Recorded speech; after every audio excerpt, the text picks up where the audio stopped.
નમસ્કાર, આપ જોઈ રહ્યા છો CNCC ગુજરાત। પાટણ ખાતે હવે નકલી યુનિવર્સિટી ઝડપાઈ છે। હવે શિક્ષણમાં પણ ભ્રષ્ટાચાર ખૂબ વ્યાપ્યો છે, કેમ કે શિક્ષણ એ મૂળભૂત જરૂરિયાત છે, જેમાં વિદ્યાર્થીઓ પોતાનું ભવિષ્ય ઉજ્જવળ બનાવે છે, પરંતુ પાટણમાં તો શિક્ષણ સાથે પણ ભ્રષ્ટાચાર થઈ રહ્યો છે અને આનો વેપાર બનાવી રહ્યા છે। ઉત્તર ગુજરાતના પાટણ શહેરમાં MK યુનિવર્સિટી આવેલી છે, જે સંપૂર્ણપણે ફરજી સાબિત થઈ છે। પાટણના ધારાસભ્ય કિરીટભાઈ પટેલે આવી જોગવાઈ પણ કરી છે। ત્યાં MK યુનિવર્સિટી નકલી યુનિવર્સિટી બનાવાઈ છે અને વિદ્યાર્થીઓને ખાલી ફીના ઉઘરાણાથી ડિગ્રીઓ આપવામાં આવતી હતી, તેવો તેમનો દાવો છે। આ યુનિવર્સિટીમાં ઘણા બધા કોર્સ છે તેવી માહિતી આપવામાં તો આવે છે, પરંતુ આ કોર્સનું ત્યાં કોઈ પણ પ્રકારનું ઠેકાણું હોતું નથી અને તેમના અનુસાર જે કોર્સ તેમને ચલાવવા હોય તે ચલાવતા રહે છે। હવે આ ભ્રષ્ટાચાર ક્યાં અને કેટલો જઈને અટકશે તે તો ખબર નથી, પરંતુ શિક્ષણમાં જો આ પ્રકારે ભ્રષ્ટાચાર વ્યાપશે તો પછી વિદ્યાર્થીઓના ભવિષ્ય બનાવવાની વિદ્યાર્થીઓ પોતાનું ભવિષ્ય બનાવવા કઈ જગ્યા ઉપર જશે તે એક પ્રશ્ન ઉભો થયો છે। હવે આ નકલી યુનિવર્સિટી કેટલા સમયમાં બંધ કરવામાં આવે છે તે આવનાર સમયમાં જોવા મળશે। મળતી માહિતી મુજબ આ યુનિવર્સિટી ઉપર કાયદેસરની કાર્યવાહી શરૂ કરવામાં આવી છે અને તપાસમાં હજુ ઘણા બધા મુદ્દાઓ કદાચ સામે આવે તેવા અનુમાન લગાવવામાં આવી રહ્યા છે। નમસ્કાર, આપ જોઈ રહ્યા છો CNCC ગુજરાત।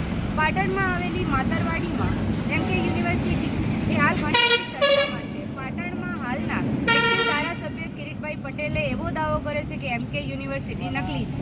હાલમાં આ યુનિવર્સિટીમાં 33 કોર્સો અવેલેબલ છે, પરંતુ આ 33 કોર્સો પૈકી 3 કોર્સો ઉપર જ વધારે ભાર આપવામાં આવ્યો છે, જેમાં GNM, BSc અને નર્સિંગ ઉપર જ વધારે ફોકસ કરવામાં આવ્યું છે, પરંતુ તેના બાકી રહેલા કોર્સોમાં તેના વિદ્યાર્થીઓ, તેના એડમિશન, તેની ફીસ કે આચાર્યો અને શિક્ષકોનો કોઈ ખ્યાલ મળતો નથી કે કોઈ માહિતી મળતી નથી। તો શું આ યુનિવર્સિટી નકલી છે? રિપોર્ટર નીલકમલ ચૌહાણ, પાટણ।